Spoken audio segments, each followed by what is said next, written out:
क्या हाल चाल भाई लोगों। वही सलाद खा के निपटा हूँ अभी भी।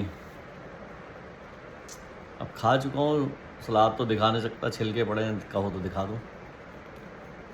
खैर बात ये है कि अभी रूटीन में रील देखते देखते जावेद अख्तर साहब की 2-4 रील देखी जिसमें वो उर्दू की तारीफ़ कर रहे थे। अच्छी बात है, उर्दू भाषा सभी बोलते हैं, हम भी बोलते हैं। मतलब हिंदी आधी उर्दू ही है जो हम हिंदी बोलते हैं। तो लेकिन कुछ चीज़ें ऐसी कही उन्होंने जो मुझे हर कोई इतनी गहराई से नहीं सोचता, कुछ लोग सोचते हैं। वो नागवार सी गुजरी, नागवार सी मतलब कहने का मतलब है सच्चाई पूरी नहीं है उनमें। सच्चाई पूरी कैसे? बोले उर्दू जो है दुनिया की सबसे सेकुलर भाषा है, और उस कथन की पुष्टि के लिए उन्होंने 2-4 शेर पढ़ दिए। अब वो शेर तो मुझे ध्यान नहीं है कि मक्का तोड़ दी निजात पाने के लिए और पता नहीं क्या क्या इस तरह के, और मैं खाने का जिक्र उर्दू में बहुत होता है करके, कि ये सेकुलर है। शुरू से ही पहले दिन से उर्दू में मैं खाने का जिक्र बहुत होता है, और मस्जिद में बैठ के पीने दे गालिब मुझे वरना बता खुदा कहाँ नहीं है। इस तरह के शेर व शायरी करके वो जो है उन्होंने साबित करना चाहा है कि, और कर भी दिया है। ये जो आधे तो हम लोग वैसे ही बहुत क्यूट हैं, क्यूटिया, क्यूट का विशेषण हो गया क्यूटिया। हम लोग इतने क्यूटिया जिसने जो कहा मान लिया। अब जब मैं थोड़ा सा, अब मुझे ध्यान तो रहता नहीं क्योंकि मैं, वो अलग बात है, बाद में बताऊंगा। लेकिन मैं थोड़ा सुनता पढ़ता लिखता थोड़ा सा ज़्यादा कर लेता हूँ, सुन लेता हूँ ज़्यादा, रिसर्च मतलब ज़्यादा कर लेता हूँ। तो वो जब मैं रिसर्च करता हूँ तो वो मैंने देखा हजारों साल पहले जो हमारे कवि लिख गए ना महाकाव्य, उन्हीं के उर्दू रूपांतरण है।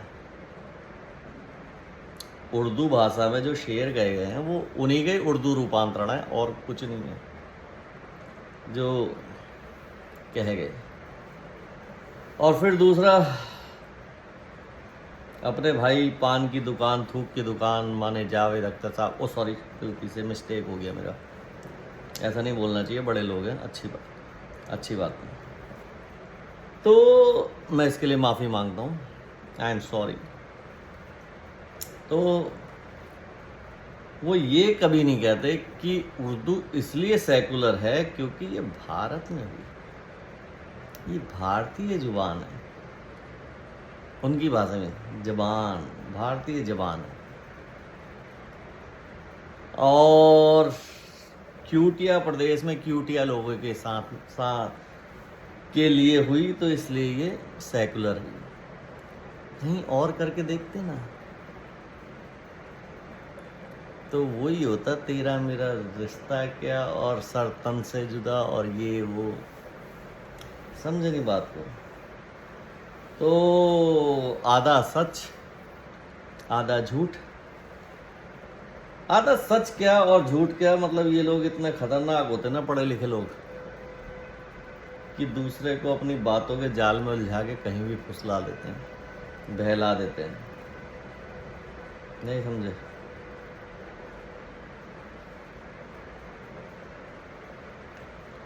तो इसी प्रकार के हैं अपने अख्तर साहब, जो कहने को एथेस्ट, इग्नोस्टिक और क्या क्या कहते हैं, बड़े बड़े शब्द मुझे तो मालूम नहीं, लेकिन असल में अगर उनकी रूह के अंदर, और जो आप देखेंगे उनकी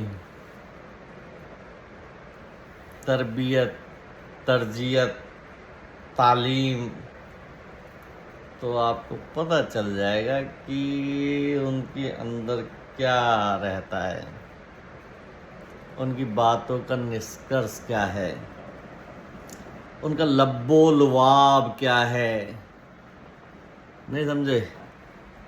ये सब चीज़ें बड़े ध्यान से सुनने पे, गहन विचार विमर्श करने पे आपको समझ आएगा, वरना वैसे नहीं समझ आएगा। खैर ये सब मैंने सुना तो मेरे दिमाग में आई तो मैंने कहा बता दूं। और अगर आप डिटेल में कहोगे इन सभी शायरी का, उनकी संस्कृत से रिलेट करने का, जो पुराने महाकाव्य हैं उनसे रिलेट करने का कि कहाँ से लिए, वो भी मैं बता दूंगा। बस मुझे लिखना पड़ेगा, थोड़ी सी रिसर्च मैं, क्योंकि अगर मैं लिख पाता, रिसर्च कर पाता तो बहुत बड़ा राइटर होता और बहुत ज्ञानी आदमी होता और मैं बैक बेंचर ना होता।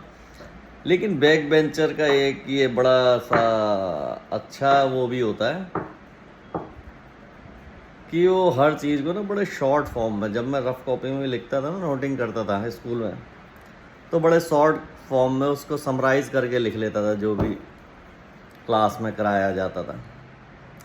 तो इसीलिए हम आज भी वही कैपेसिटी है कि जो चाहे जावेद अख्तर हो या कोई और हो, अन्य हो, उसकी बातों को बड़ा गहराई से हम निचोड़ लेते हैं कि वो असल में क्या कह रहा है। बाहर तो क्या ही कह रहा है वो, लेकिन अंदर क्या कह रहा है, उसका गूढ़ अर्थ क्या निकल रहा है, वो क्या चीज़ है, वो सब चीज़ें निचोड़ लेते हैं अपन लोग, समझे ना।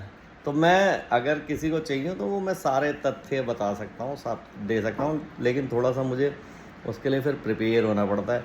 और अपन है आलसी आदमी भैया, आलसी जी। हम जो है कठिन काम को आसान करने की कोशिश में लगे रहते हैं, तो वो भी कर देंगे, कोई बात नहीं है, उसका भी हल निकाल लेंगे। बस बता देना किसको क्या चाहिए, मतलब शायरी की बात कर रहा हूँ संस्कृत में, वो निकाल देंगे सब चीज़ें। क्योंकि बहुत सारी चीज़ें हैं, जैसे मैं अब क्या बताऊँ, अपने लगभग 2600 साल पहले हुए एक राजा भर्तरी, और ये मैं 8th क्लास की बात बताऊँ, मुझे आज तक याद है 8th क्लास की। उन्होंने ऐसे ऐसे दोहे श्लोक लिखे हैं। जैसे एक श्लोक मेरे को याद आता है, ये शाम न विद्या न तपो न दानम न ज्ञानम न शीलम न गुणो न धर्म ते मृत्युलोके पुच्छ विषाण मनुष्य रूपेण मृगाश्चरंती पुच्छ विषाण।